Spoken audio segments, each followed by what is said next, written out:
Hi, we're the Wine Ladies. I'm Georgia. And I'm Susanne, and welcome to the Wine Ladies One Sip at a Time. And here we are at the Royal York Hotel, getting ready to celebrate the Crystal Awards in their 21st year, which is hosted by WIFT, Women in Film and Television. And we are welcoming here the Executive Director, Sadia Zaman. Welcome to One Sip at a Time. Thank you. Tell us a little bit about WIFT and the Crystal Awards. Well, the Crystal Awards are significant not only for the organization because they go to the heart of the mandate of the organization, which is also about recognizing the achievements of women and really celebrating the achievements of women in a really, really tough industry. This is a tough world. And when there are things to celebrate, it's great that the industry kind of has a format in which to celebrate. And with that, please join me in welcoming Tassie to accept this year's Creative Excellence Award. So here we are at the Crystal Awards at the beautiful Fairmount Royal York, and in front of us we've got Tassie Cameron. She's a Gemini Award-winning screenwriter and has got oodles and oodles of credits, and too numerous to even mention, but welcome to the Wine Ladies One Sip at a Time. Thank you very much. I'm thrilled to be with you guys. Now, how do you decide to become a screenwriter? It's not exactly your traditional kind of thing that you study in school, like to be an accountant or... My mom is a writer, and I think she's a journalist and writes books, but I think growing up with a mother who presented that possibility of making it in the arts and having a career in the arts made it easier. But I always wanted to make stuff up. I thought journalism seemed way too hard. I'd rather make stuff up. So I worked in film and television throughout my 20s, but I didn't really start writing until 29. So I finally got brave enough. That's awesome. And what are some of the greatest challenges for a screenwriter that you're facing? Unemployment. Well, no. Luckily I haven't been facing that challenge lately. Boredom, loneliness, those are hard ones. Working at home alone. You work alone. That's true. That's a big challenge for me. Is I get restless and lonely, which is then when I know it's time to go work on a television show where I can work with a bunch of other people and have fun, and I actually have to get dressed in the morning. Well, you've worked on so many hits, Degrassi, and that was my first job. That's amazing. Yeah, and I'm doing a new show now that hasn't aired yet for Global and ABC about rookie cops. Copper. Oh, we heard about that. That looks like it's going to be awesome. It's going to be awesome. Yeah, very I think it's going to be awesome. I hope it's going to be awesome. I'm sure it will be. That's been fun. Now, you went and pitched that account to all the presidents for the U.S. networks, I believe. Yes, I did. And obviously with great success. Yeah, I mean, it's very nerve-wracking pitching down in LA, and I just found out I was pregnant, so I was a little sick. But it was... So the States is now looking at Canadian programming in a very serious way. Yeah. That's awesome. I worked on a show called Flashpoint, which was on CBS. Absolutely. Yes. And so that has really broken new ground for Canadian shows.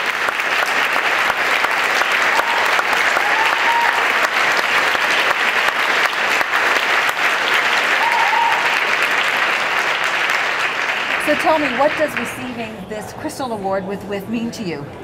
Well, it means so many things because it is a mentorship award, obviously because I've had great teachers myself, so I'd like to really commend the work of all of the teachers that I've had throughout the years, whether they be traditional teachers from my culture or teachers throughout the industry. And by that I mean directors in the newsroom, because I started out in the newsroom, and other mentors like fellow producers and colleagues in the industry. But in Manitoba, women producers are very common. We actually are. We actually are. There's maybe 2 or 3 male producers. There are very few Aboriginal women that do what I do. Yes. So you have to be able to train as many people that you can, right? And we've always been told that you train 4 people for every stage of your life. Yes. So. Can I ask you also, like as a woman and also as being an Aboriginal woman, there must have been huge challenges that you faced. Well, I'm a sister to 5 brothers. And oh my goodness. Right, so you have to learn to be very, not so much competitive, but to be able to challenge yourself. Yes. And the beautiful thing was I was always honored and respected for being a woman. right? Like we make decisions, but we're balanced. We're not feminists. Okay. Right? Okay. There's a big difference there because I am a sister to 5 brothers, and I'm a daughter. I'm also a granddaughter. I'm a niece. So I have to understand what All the connected, dynamics. Yeah, what being connected is. Like, not to take it personal that I am a woman, I am Aboriginal in this industry. We are very few and far between. And of course I take full advantage of that. You know, I take everything that might have worked against me at one time I know works for me, right? So I try to teach that with other women, that no matter what nation you come from, always find what it is that makes your nation unique. So what top 3 things would you say a woman needs to be successful in this industry, in the film and television industry? They need to understand that you can be true to yourself. You can have your own opinions and be brave about expressing those opinions and be really consistent with who you are. And have there been specific challenges that you've experienced due to being a woman in this field? Not really, actually. I mean, like all women, I juggled family through lots of time and turmoil, and you know, when trying to get home for the kids and all of that. But I actually think being a woman helps me in terms of understanding the amount of people you have to work with, in terms of understanding the teamwork that's needed and collaboration. And I don't want to say generally women do that better, but Oh yes, we do. Well, I am so sorry that I couldn't be there tonight with you. From the bottom of my heart, congratulations. I'll talk to you later tonight when you get home. All my love. Bye.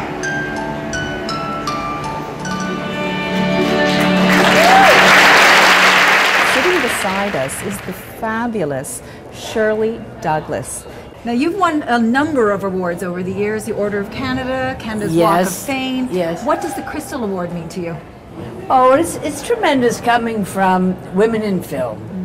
I think I love the work and the efforts of women in every field, and I'm tremendously attached to anything that has to do with women. And so when I heard from them, I immediately was very happy about it, because women have struggled very hard.